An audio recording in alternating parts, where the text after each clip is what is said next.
is the demand for autonomy. Each one of us loves to have control over our destiny. From day one, the moment we're born, it's a struggle to achieve some level of autonomy. And if you have teenage sons or daughters, you know how intense that struggle can be when they're struggling to be autonomous beings. We're happiest when we have some control. Not abandoning everybody else, not living without guidance or structure, but having some say in our future. Mastery. Why is it that computer games are so bloody addictive?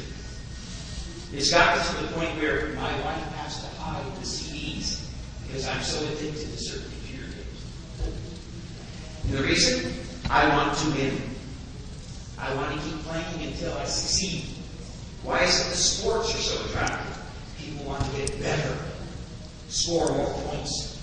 We really want to get better at things. Many of the teachers I've spoken to over the years, what they want is the ability to be better teachers, to succeed. Wrapping these two factors together is probably the most important one, and it's what Tطوير and the government of Saudi Arabia has going for itself. A larger purpose than the individual. Seeking something greater than self. If you bring this sense of purpose to education improvement, it will drive itself forward. It will have sustainability. Now, let's look at some lessons that have emerged out of my experience in Brazil, Macedonia, Jordan, and Indonesia. Rather than telling anecdotal stories about each place, I thought I would share some lessons and then pick a few out to talk about.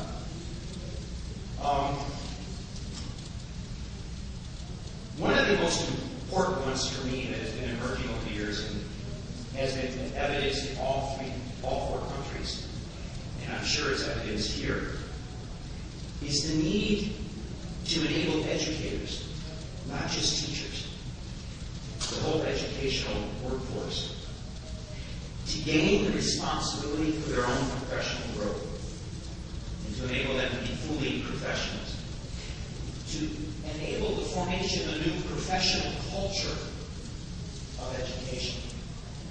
When I first went to Brazil, when I first went to Macedonia, Jordan, and Indonesia, many of the teachers spoke about professional development as if it was a visiting guest from far away. Oh, they come, they give us a workshop, 1 or 2 days, they leave, they may come next year, I don't know. What changed? Oh, we had a good time for 2 days, but nothing's changed. If professional development is driven from the outside in, don't expect any sustainability to your improvement efforts.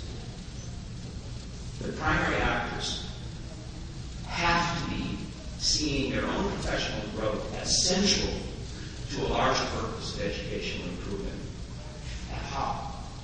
One of the things that happened in Macedonia that was really important, and in Brazil, is another one of these lessons, is engaging teachers in a process of reflection.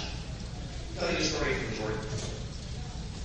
We've been carrying out an activity with a group of educators in girls and boys schools to introduce project-based learning. This was a secondary school. We started with a set of meetings, dialogue about the purpose of education.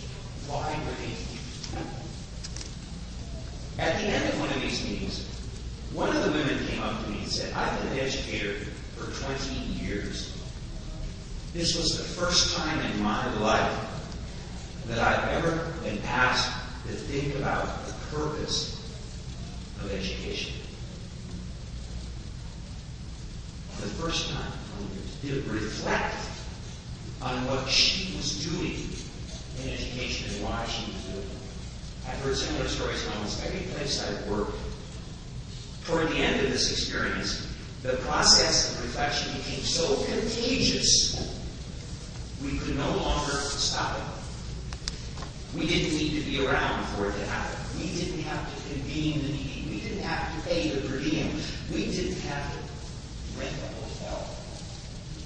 They engaged in it spontaneously. They organized it, they systematized it, they created Facebook pages so that teachers outside of their school could participate in this active, reflective process for change.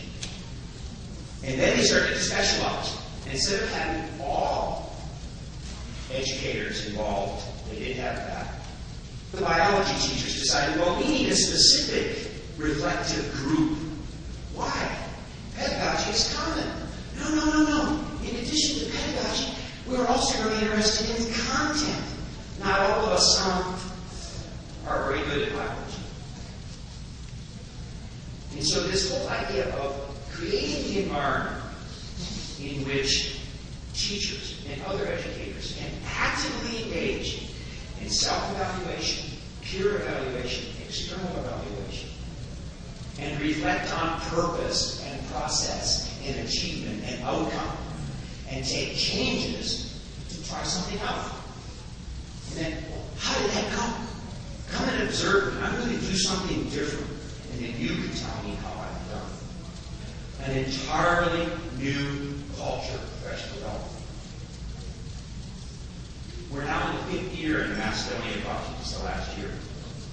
We started, it took 3 years for those first autonomous groups to form. Until then, we had to prime the pump. We had to encourage. All our professional development workshops, or let's say most of them, took place in schools, not as hotels. The environment. And then it started to percolate. Some very excited educators said, let's not wait. Let's do it. Can we do it ourselves? Was the question. Can we organize? Yes. How can we help? Could you send a facilitator? Of course you could. Now, 5 years on, they're not asking. They'll ask a teacher from another school to facilitate their meetings. They've gone to mayors and municipalities to get money to fund the venue. It's an aggressive, sustainable process of rigorous professional development. Some of you may be asking, if it's only teacher-driven, it's not going to be very good. It's poor teachers helping poor teachers, so it must be poor quality. Dr. Rusten. The curriculum board in Macedonia and the staff of those curriculum boards are active participants in these meetings at the invitation of the educators. They have a new role to play, a new role of bringing rigor to this professional development effort. They are also happy. We had a meeting with these curriculum board members not too long ago, and they all said, we never thought we could have so much fun in our business. Usually we go to schools and no one wants to talk to us. And now they're inviting us because they see value in our presence. Another set of lessons that are emerging from our work is on this slide. Related to the first one is the fourth item here, creating a culture of reading. We deeply invested in the publishing of teacher-generated content to be shared with other teachers, both digitally and on paper, to develop a teacher's professional library, a reference set, so the teachers had something to refer to, like all professions have. You walk into a lawyer's office, what do they have? Lots of books. You walk into a doctor's office, what do they have? Lots of books. You walk into a teacher's directory, what do they have? The textbook. Oops. How am I going to be a professional resource? You ask me to read, but what am I going to read? The newspaper. Really investing in the professional resources to build the capacity of professionals delivers returns on investment. The last one I talk about here before I end is the need to engage educators, in fact all stakeholders, educators, students, parents, administrators, business people, in a 360-degree learning process. Collecting the evidence. You heard earlier about you need to make this evidence-based. Absolutely. Question? Whose evidence? What evidence? How do we get the evidence? How long will it take? Dr. Rusten. Would you You please need to do this. hurry up a little bit? Thank you very much for the nice presentation we had.